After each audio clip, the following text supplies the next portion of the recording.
All right, ladies and gentlemen, welcome back to Mankitsu Happening Part 2. I know the Part 1 was actually a good start. It was a little boring at first, but it actually ended up with a good note. So we're back with Part 2, and this one is gonna be an idol by the name of Otona Mitsuki. Now, Otona Mitsuki is a singer who happens to be a very young, famous idol in Japan.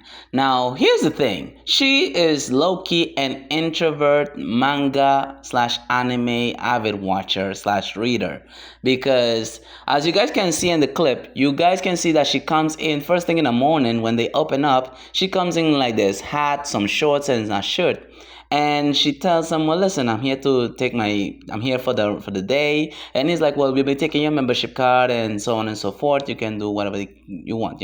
So she goes to the room and she's like basically taking in whatever she's watching or reading. And yeah, so he's like, something seems off about this girl, and she is about to get some drinks, but like the drinks machine happens to be jammed up. So she pressed the button to the point where it just fizzes out, and he's like, hey, is you okay? And he decided to like shield her from the drinks fizzing out, and she's wet, like literally wet and sticky. And that's not the only thing she's gonna get. But anyways, she ended up going into that situation, and she goes to the shower, and then afterwards he recognizes who she is. She tells him, listen, I need you to keep this secret for me because I don't want anyone else to know that I'm this nerdy girl who happens to be reading manga and watching anime and all of that good shit. And of course, he tells her, okay, well, no problem. And this is where things got funny. It got so funny to the point where it looks like something out of Scooby Doo or some shit because the wild goose chase was extremely hilarious, and she is really feeling as though that she's being avoided. Now, this is where things got interesting. He tells her, well, listen, the only reason why I've been avoiding you is because anytime I come across a female, shit happens, and I can't even explain or describe how this shit happens, but it does end up happening. And she's like, that sounds a bit far-fetched. That sounds like some anime manga shit. Talking about breaking the fourth wall, by the way.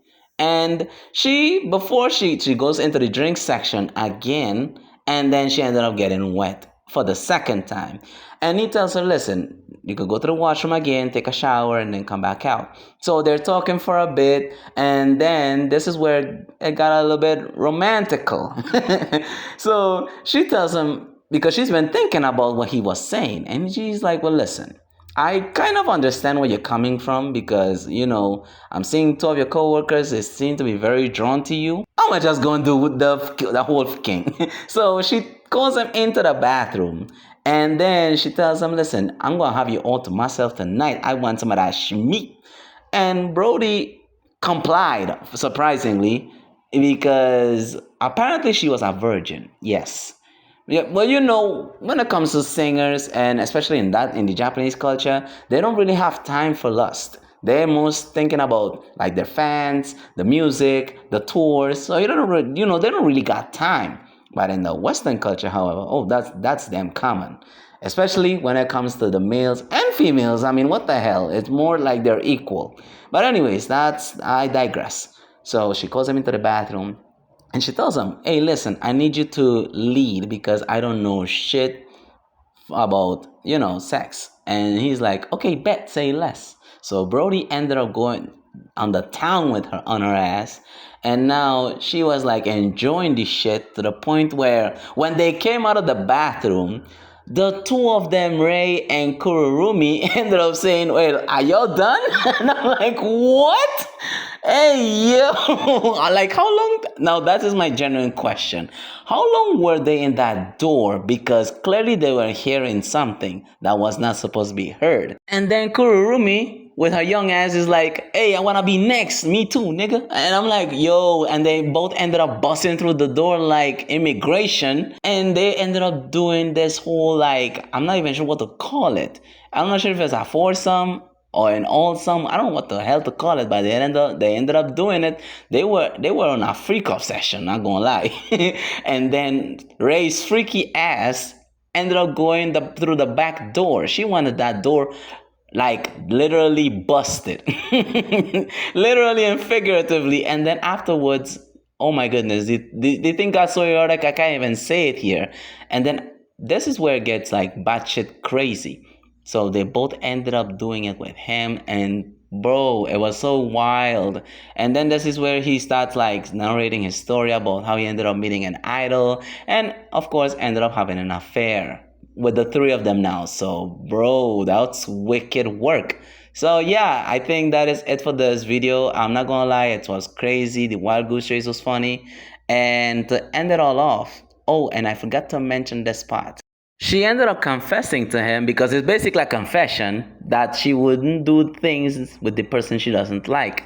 And the fact that, and despite that, he has two other females occupying his space, he tells her, listen, I'ma give you the same amount of love they are receiving. So forget them at the moment. Let's just let's just spend some quality time with each other.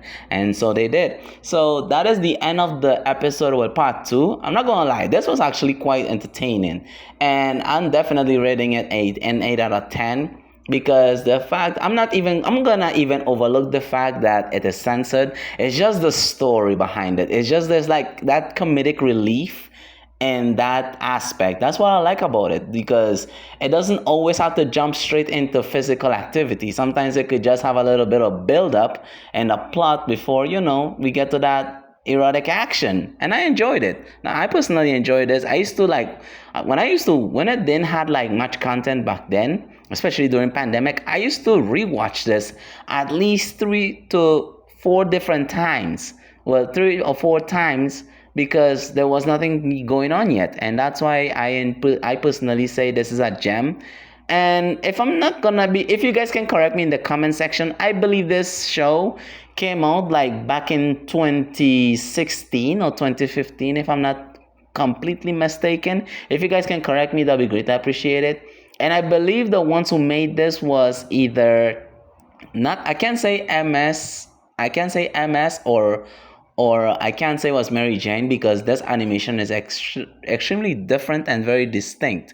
That's why I wouldn't say it was neither of them. But whoever made this animation, kudos to those motherfuckers. And I wish, you know what I would wish? There was a part 5, but I still enjoy the ending of part 4, because it was really wholesome and very comedic at the same time.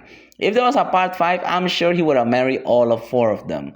Yes, because we still have 2 more episodes. So anyways, thank you all so much for watching. Be sure to like and subscribe, and don't forget to hit that notification bell. Until then, peace out.